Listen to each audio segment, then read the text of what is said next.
Excuse me. That's just my regular. That's not the thing.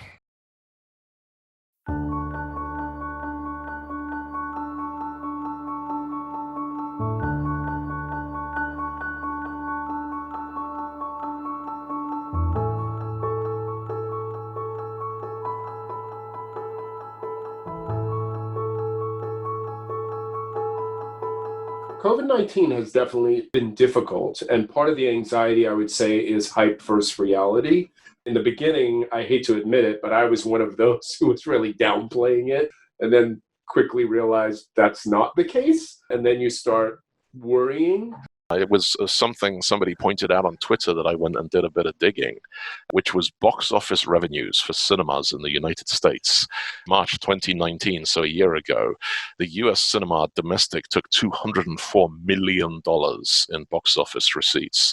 The corresponding week this year, they took $5,189. 9/11 shut down conferences, and I worked on conferences then, and they stopped. Same in the Great Recession into 2008, same effect as well. And there are years where you just can't plan. There is still very, very much a sense that this is temporary, that if we can kind of, patch over the next 3 months maybe, then after that things will return to some semblance of normality for, not necessarily for everybody. I'm aware there are people who are already permanently affected by what's happening in a way that they will not bounce back from. My wife actually likes me being gone a little bit. So even before this lockdown, if I was home for a month or two, she would start asking me when I was going to start traveling. We're just on top of each other, and I'm just around a little bit more. And do I bug my wife? Yeah, I probably do. So the change to working at home at Microsoft is actually not really hard for most of us. Over the last couple of years, Microsoft's added way more remote employees. And so all of our teams already have remote employees. I'm not used to being home more than a couple of weeks at a go. So for the first time in more than a decade, I have no outstanding airline tickets. And I'm not unhappy. I love my home. I like being at home. I'm nailing that honey-do list. I've been home a ton, and I've worked remotely for almost a decade now. And this is definitely not the same as just remote work. It's a much different perspective and way of doing things. I was talking to someone the other day, who we should be learning from right now is gamers and cam girls, because, the talk to people who have been streaming Far Cry live on YouTube while they talk about what they're doing, because they are streets ahead of us in terms of knowing what equipment works and what works and all this kind of stuff. I have 2 kids, 16 and 17, that live in my house. There's a lot more anxiety from the kids, primarily because at that age, especially, they are very social and out, and basically telling them that they can't actually go talk or go hang out with their friends is super hard. And I can actually see it affect the emotions of my kids. I've been really amazed and saddened at how well kids deal with this. And I say saddened because a lot of our youth are so jaded by the state of the world that this is just another thing, right? And it's like, oh yeah, already the earth was going to get destroyed. Now there's just another thing. Children are very resilient, and I find, youth are very resilient as well. My partner, Claire, and I, we've lived on our own a long time, and we're sort of quite independent people. So she's moved in. We've set up an office for her in the living room.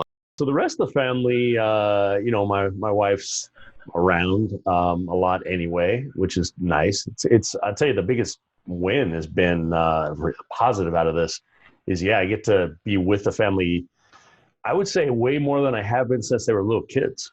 Our kids are good. The way they handle these situations, a lot of times, they focus on the things that matter to them. The older kids, I think they're enjoying not having to get up to go to school early in the morning, because now they can sleep in and just wake up and roll over and use a laptop and go.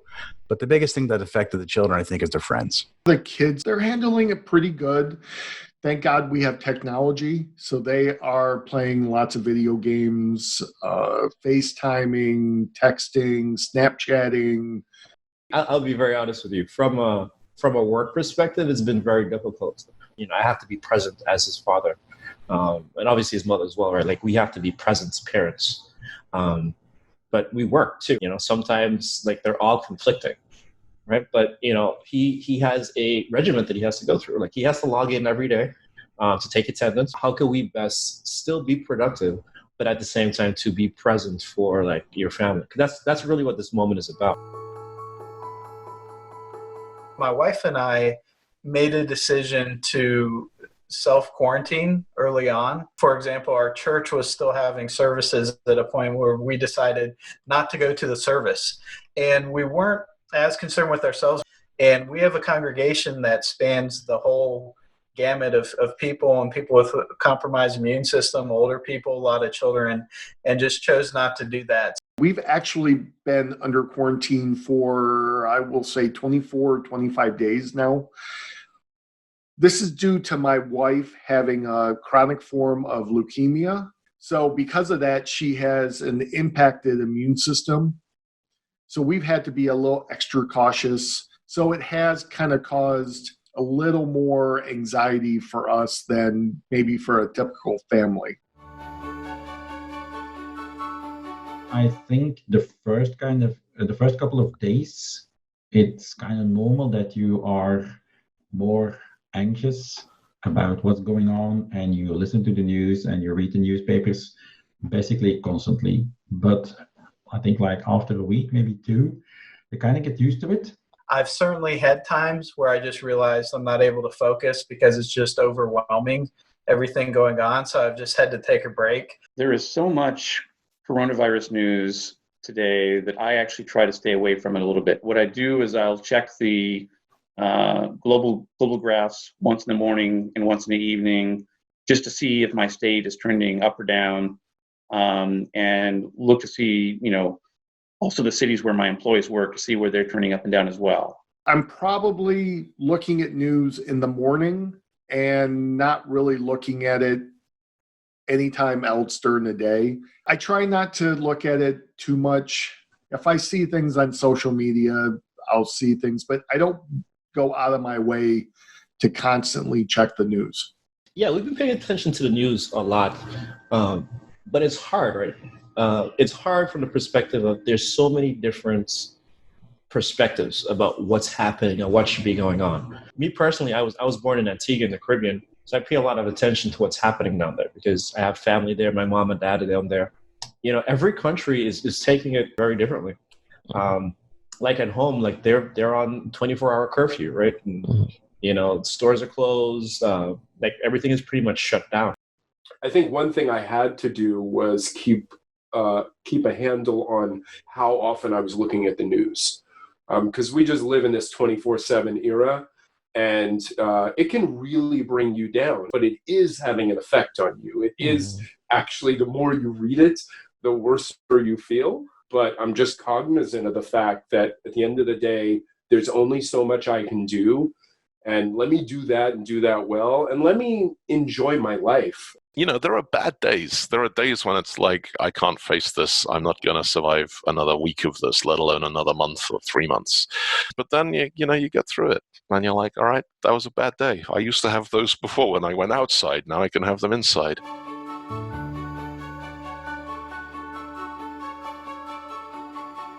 Productivity is different, working 100% remote.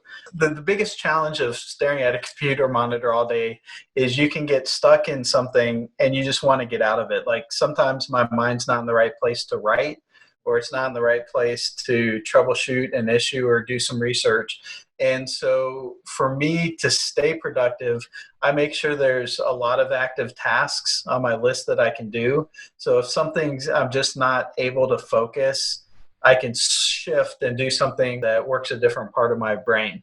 I'll have to admit, I do go through the peaks and valleys of that. There's, how it is. There's some weeks where you could just knock it out. And then there's other weeks where you're like, I am just a loser, not getting anything done. Luckily, I'm kind of used to that. And I know when I'm slacking, and I just kick myself in the butt and work harder. But one of the things that I do that helps me a lot is I just make sure I get dressed. I have to get up and really treat it like it's a job and not just laying around in like sweatpants and things like that. I found that that has been really good for me. You get into funks without a doubt. I do feel pretty rejuvenated, but I connect with people a lot. You know, there's conversations every day. There's lots to do. Yeah, it can get very dark, and we've lost some good people already. You know, this is early days. Here we are in early April, and it's not just the famous folks, but everybody knows someone. You're not going to stop that, and we don't survive if we don't keep moving forward.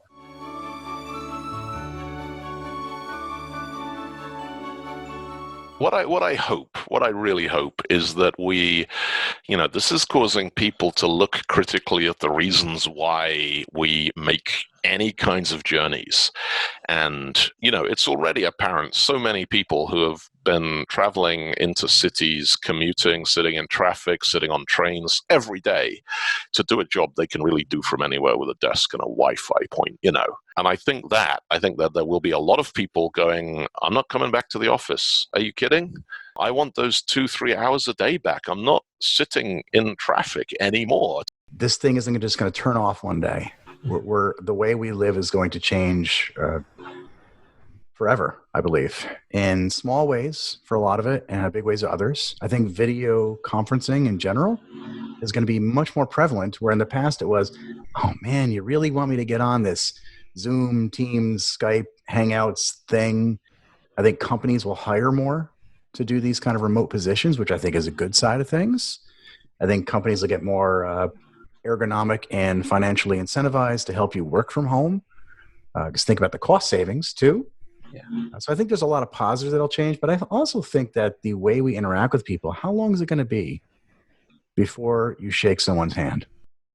So I do think there will be a cultural shift and probably, I hope, more flexibility with realizing that, yes, in-person contact is important and we need to have that, but we don't necessarily need to mandate that over the course of a week. And there's so many benefits from saving on fuel and emissions and travel time and stress and commute that come with being able to work remote. Got to feel fortunate that we're in an industry that not only can largely continue to function, but can actually help us get through this.